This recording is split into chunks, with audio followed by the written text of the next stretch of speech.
Coucou à tous et bienvenue sur ma chaîne. On se retrouve aujourd'hui pour le taroscope du mois de mars 2018 pour les taureaux, ascendant taureau et lune en taureau. Ceci est un tirage général, donc s'il ne résonne pas entièrement avec votre situation, vous pouvez aller consulter le taroscope de votre signe ascendant et celui de votre signe lunaire pour avoir plus d'informations. Si vous ne connaissez pas votre signe ascendant ou votre signe lunaire, je place en barre d'informations deux liens qui vont vous permettre de les calculer. Alors, ce mois-ci, comme vous pouvez le constater, j'ai décidé d'utiliser un nouveau jeu que j'ai acheté il y a environ un mois. Donc certains d'entre vous qui m'ont fait confiance pour leur tirage personnel le connaissent déjà. Pour les autres, eh bien, vous allez le découvrir. Donc c'est une revisite du Petit Lenormand, donc pour ceux qui connaissent le jeu original. Voilà, donc j'ai tiré 3 cartes de ce jeu. Puis j'ai décidé de compléter le tirage avec une carte issue de l'oracle qui s'appelle Message de votre animal totem. Et j'ai rajouté 3 cartes issues du grand oracle de l'amour. Et ce mois-ci, la particularité, c'est qu'il y aura une carte pour votre situation sentimentale générale, plus une carte qui sera destinée uniquement aux personnes qui sont en couple, et une troisième carte qui sera destinée uniquement aux personnes qui sont célibataires. Ainsi, chacun d'entre vous pourra s'y retrouver au maximum. J'ai décidé de procéder comme ça parce que c'est vrai que j'ai eu beaucoup de demandes en fait de tirage, pour les situations, on va dire, sentimentales. Et du coup, j'ai trouvé qu'en faisant comme ça permettait un peu à tout à chacun d'avoir le maximum d'informations. Donc voilà, je me suis dit que ce serait un peu sympa, voilà, si le tirage était un petit peu plus adapté à la situation de chacun. Donc on va commencer tout de suite avec la première carte pour les taureaux. Donc c'est la carte de l'enfant, et la carte de l'enfant, elle nous parle de commencement, elle nous parle de nouveauté, de début. Ça parle par exemple de mettre quelque chose en place, un projet, voilà, un projet, quelque chose qui vous tient à cœur par exemple. Ça pourrait aussi parler de mettre un enfant en route pour certains d'entre vous. En effet, la carte de l'enfant, ça représente la naissance de quelque chose, mais aussi la jeunesse ou alors le renouveau. Donc quelque chose qui débute, qui est jeune, qui est nouveau. Avec cette carte, vous pourriez donc par exemple commencer quelque chose ou alors avoir envie de changer quelque chose dans votre vie, envie de renouveau, de nouveauté, etc. Vous pourriez aussi être nostalgique pour certains d'entre vous du temps qui passe, de votre enfance, etc. Ou alors vous pourriez être confronté à une situation dans laquelle un enfant est impliqué, que ce soit le vôtre ou pas d'ailleurs. Cette carte représente aussi la légèreté, l'insouciance, la désinvolture et tout ce qui est propre aux enfants, donc tout ce qui est le caractère un peu enfantin. Mais ça pourrait aussi représenter malheureusement pour certains d'entre vous le manque de maturité d'une personne vis-à-vis de vous, ou alors peut-être que c'est vous qui manquez un peu de maturité et qui vous comporteriez, on va dire, pardon, d'une manière enfantine, voilà. Cette carte pourrait aussi représenter l'imagination, le caractère joueur, impulsif, spontané, joyeux, etc. Tout ce qui est propre au caractère des enfants.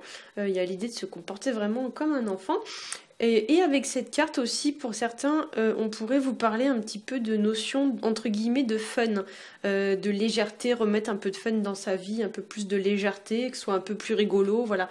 C'est une carte qui pourrait représenter aussi, par exemple, une personne qui aurait ce style de caractère. Vous voyez, une personne un petit peu légère, un petit peu drôle, un peu marrante, avec qui on s'ennuie pas, qui se prend pas au sérieux, vous voyez, c'est un petit peu cette idée-là. Donc soit c'est vous qu'on encourage à vous comporter comme ça, ou alors c'est quelqu'un qui va se comporter comme ça vis-à-vis de vous. En carte numéro 2, j'ai tiré pour vous, donc dans les obstacles, la carte de l'homme, donc c'est la carte numéro 28, et c'est une carte qui va nous parler d'un homme. Donc ici, soit messieurs, si vous êtes un homme, c'est vous dont on va parler.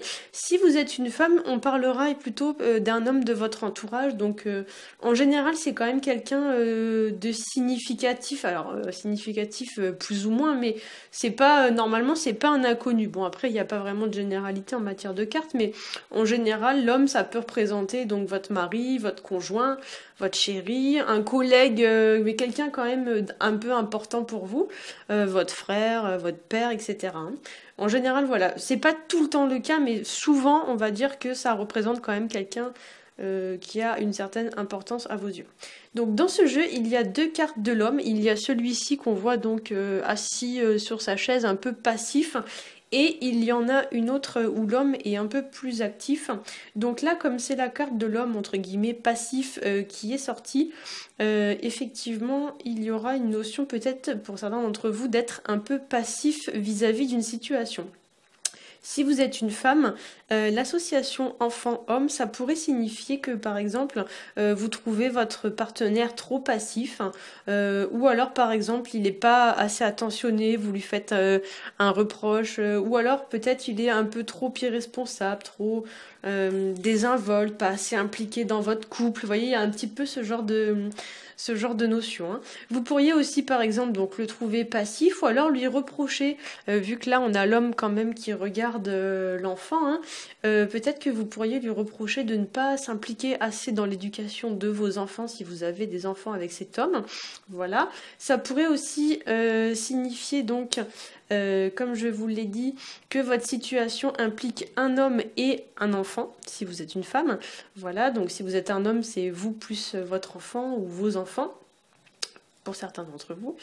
Voilà, donc si vous êtes une femme, ça peut représenter, comme je l'ai dit, plutôt un homme de votre entourage. Ici, la carte est placée en obstacle et au sens le plus large du terme quand on fait cette interprétation de la carte de l'homme. On pourrait aussi vous reprocher, enfin vous indiquer que vous n'êtes peut-être pas assez patient ou alors vous demander de faire preuve de patience vis-à-vis d'une personne ou d'une situation, puisque là on a l'homme qui est complètement assis et qui attend. Peut-être que pour certains vous êtes un peu trop impulsif et que du coup on vous demande de ralentir un peu, de vous reposer un petit peu, voilà, de prendre un petit temps d'arrêt, etc. Voilà. Ou alors on pourrait aussi vous reprocher ou alors vous indiquer, comme la carte est placée en obstacle, que vous manquez de courage, de motivation, que vous n'affrontez pas votre situation et que vous baissez un peu les bras. Je trouve que dans cette carte par rapport à l'autre, j'aurais dû la prendre pour vous la montrer, mais je ne l'ai pas faite. Je l'ai pas fait, pardon. Effectivement, dans cette carte, par rapport à l'autre carte où l'homme est vraiment debout et actif, là, il y a un peu l'idée quand même de renoncer, de se laisser un peu abattre, j'ai envie de vous dire. Et avec cette carte, moi, j'ai un peu le ressenti quand même que pour certains, vous pourriez baisser un peu les bras au lieu d'affronter votre situation. Voilà. Donc, en troisième carte, j'ai tiré pour vous la carte de la boussole. C'est une carte qui va nous parler d'orientation, ça va nous parler de positionnement, de direction. Il y a l'idée un peu de savoir dans quel sens on veut aller et quel sens on veut donner à sa vie avec cette carte. Pour certains, vous pourriez donc être amené à vous positionner face à une situation ou à une personne, ou alors vous pourriez être amené à prendre une nouvelle direction, ou encore vous pourriez peut-être chercher un peu votre chemin, sembler un peu perdu, vu qu'on a l'homme juste à côté qui est un petit peu abattu, un petit peu passif. Il y a l'idée peut-être que vous êtes un peu égaré, vous savez pas trop où est-ce que vous devez ou vous voulez aller. Avec cette carte, il y a aussi l'idée peut-être pour certains de faire un choix, on va dire de choisir dans quelle voie on veut aller, quelle voie on veut suivre. Vous pourriez aussi par exemple tout mettre en œuvre pour atteindre un objectif ou un but que vous avez ou encore un rêve. Ça peut représenter aussi le fait d'être guidé pour atteindre un but. Peut-être qu'on vous dit qu'il faut suivre la direction que l'on vous montre. Voilà. On pourrait aussi vous demander par exemple de faire preuve de détermination, de faire preuve de plus d'optimisme, ou alors vous indiquer l'idée de suivre entre guillemets votre ligne de conduite, ou encore l'idée de suivre votre propre route, votre propre voie, comme si on vous disait un peu de vous faire un peu plus confiance, vous voyez. Voilà. Donc ensuite j'ai rajouté, comme je vous l'ai dit, une carte issue de l'oracle Message de votre animal totem. Cette carte, c'est la carte de la belette dont le message est: restez silencieux, soyez vigilants et contentez-vous d'observer ce qui se passe à l'intérieur et autour de vous avec les yeux, les oreilles et les sensations physiques. Donc ici, avec cette carte, on pourrait éventuellement la rattacher à la carte de l'homme qui observe mais qui ne dit rien. Et peut-être qu'on vous demande de prendre conscience de ce qui se passe autour de vous, de regarder peut-être les choses avec un autre point de vue, avec une nouvelle perspective, puisqu'on a la carte de la boussole. Peut-être qu'il y a des choses qui vous ont échappé. On vous demande aussi, avec cette carte, de faire peut-être davantage confiance à votre intuition et à vos ressentis. Voilà. Donc ensuite j'ai rajouté, comme je l'ai dit, 3 cartes issues du grand oracle de l'amour. Ces cartes vont venir apporter un petit message supplémentaire concernant votre vie sentimentale. La première carte donc qui fait office de carte générale, c'est la carte qui s'appelle Espoir. Et c'est une carte qui nous parle de reprendre confiance en une situation ou en une personne, reprendre espoir dans une situation.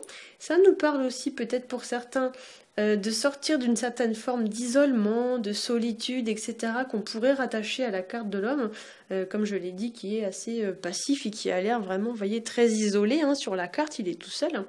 Voilà, ça pourrait aussi nous parler de reprise de contact, peut-être des nouvelles d'une personne voilà, qui reprend contact avec vous, ça nous parle de communication qui reprend, ou alors des nouvelles que l'on reçoit et qui nous font, on va dire, reprendre un petit peu confiance et espoir. Voilà. Donc ensuite, la deuxième carte qui va concerner les personnes qui sont en couple, c'est la carte légèreté. Alors pour la petite histoire, quand je tire les cartes, je les tire exactement dans le même ordre où je vous les lis. Hein. Donc en fait, je tire les 3 premières, j'interprète. Je tire la 4e, j'interprète, etc., etc. Donc effectivement, quand j'ai tiré cette carte-là, j'ai trouvé qu'elle résonnait très très bien avec la carte de l'enfant. J'ai trouvé ça assez drôle d'ailleurs, parce qu'effectivement ici on vous dit de peut-être d'agir avec plus de légèreté, de ne pas prendre les choses trop au sérieux, de mettre un peu plus de fun dans votre vie de couple, comme je vous l'ai dit tout à l'heure, de vous amuser, de vous montrer peut-être un peu plus joueur, taquin et léger. Voilà. La dernière carte donc, qui va concerner uniquement les personnes qui sont célibataires, c'est la carte du regain. Voilà, donc la carte du regain, c'est une carte ici qui va nous parler de renaissance, de développement, d'émergence. Il y a un peu l'idée avec cette carte du phénix qui renaît un peu de ses cendres. Avec cette carte, on parlera aussi peut-être d'aller puiser au fond de ses réserves afin d'affronter un environnement qui serait, on va dire, peu favorable ou peu propice. Voilà, donc peut-être peu propice, donc vous adapterez en fonction de votre situation, mais peut-être peu propice aux rencontres, etc. Par exemple, si vous êtes casanier, voyez, avec la carte de l'homme, peut-être qu'on vous dit voilà, que votre environnement, votre façon de vivre, etc., n'est peut-être pas très propice aux rencontres. Voilà. Donc puisqu'on a une notion un peu de passivité sur la carte. Voilà. Enfin, donc on a avec cette carte l'idée de donner un petit peu le meilleur de soi-même pour affronter une situation difficile. On avait un petit peu cette idée avec la carte de l'homme aussi, l'idée voilà de ne pas baisser les bras. Un peu à l'image de cette fleur-là qui semble lutter pour rester épanouie malgré le soleil.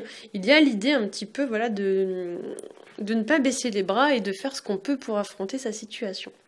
Voilà, j'espère que ce taroscope vous aura plu. Si c'est le cas, n'hésitez pas à liker, à partager et à vous abonner. Pour ma part, je vous souhaite un très bon mois de mars et je vous dis à bientôt.